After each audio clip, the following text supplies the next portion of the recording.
Today's video is a little bit of a three-parter, I can't lie. I'm going to be going over 3 different theories that I've been seeing most commonly on where Michael's been over the 4-year gap. Obviously, as we know, this is something that they could really fuck up if they didn't do it right, and I think a 4-year gap of Michael being just gone already is a massive risk. So depending on how they execute it and where he's been, could really fuck up the film in my opinion. So I've got 3 theories and they're all going to be going up at the same time. So at the end of this video, there'll be links to go and watch the other 2 videos with the other 2 theories. But this one is the captured theory that Michael was captured in. It's probably the one that I most likely think they're going to go with. But this is just a general consensus that he's been captured. This isn't exactly how he's going to be captured. That's more the theory I'm going with. I've got one example here of what I kind of like the idea of, I think. So I'm going to be going over that and going over, my thoughts on the theory. I wanted to add a little bit to it. Then we're going to be doing that with the other theories and the other videos. So again, they'll be linked at the end. But the captured theory. So this theory is, as we know, in Halloween 78, Michael is seen after killing his sister, stood outside in the pavement. His parents pull up, they're like, what the fuck? And then he's obviously taken to the facility. Then in Halloween Kills, as we know in the flashback scenes, after killing Hawkins' police officer, I still don't know what the fuck you call them people. Police, he's a police officer, that's it. Hawkins' friend, fucking hell. After he's killed, we know that Michael just walks out, like completely disregards Hawkins, goes out down the stairs, and he's just stood outside in that exact same position with the same dumb look on his face. Even though you can't see his face, you just know he's got some stupid fucking face. And then he's captured. Now this leads me to think they very much so could go down the same kind of line. I don't know whether I like it or not, but I think it's the most okay I am. I think out of all the options, the idea of him being captured, I think, is the most one I'm okay with. But my prediction is, I don't know whether they'll show it or not in Ends. I kind of hope that they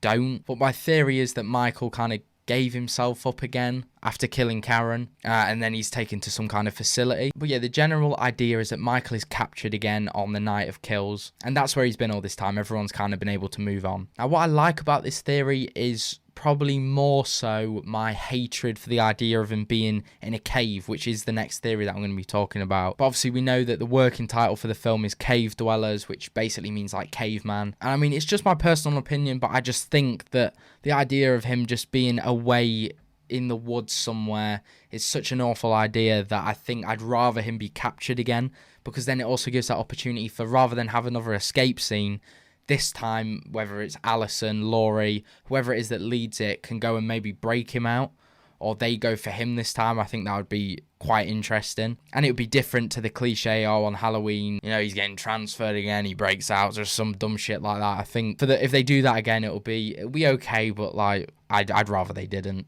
But there are some issues with this theory, obviously, in that the town of Haddonfield, they want Michael dead. Everyone wants him to die. The whole point of it was that this time they were going to make sure he dies. So were they really going to arrest him again and let him go to a facility, or would that interaction go down where they try and fuck him up again? And then another problem with that as well is how even Michael was at the end of Kills. Like, he is this raging, stinking, dirty old man. He's not just going to give himself up, or is he? Is it something to do maybe with a radio tower that makes him give up? I don't know. There's so much shit going on right now that I can't quite make my mind up. Then another kind of issue would be, obviously, the cliche of it being the same, like, as a kid, he stands outside in 78, he stands outside, or on the Kills flashback of 78, he stands outside.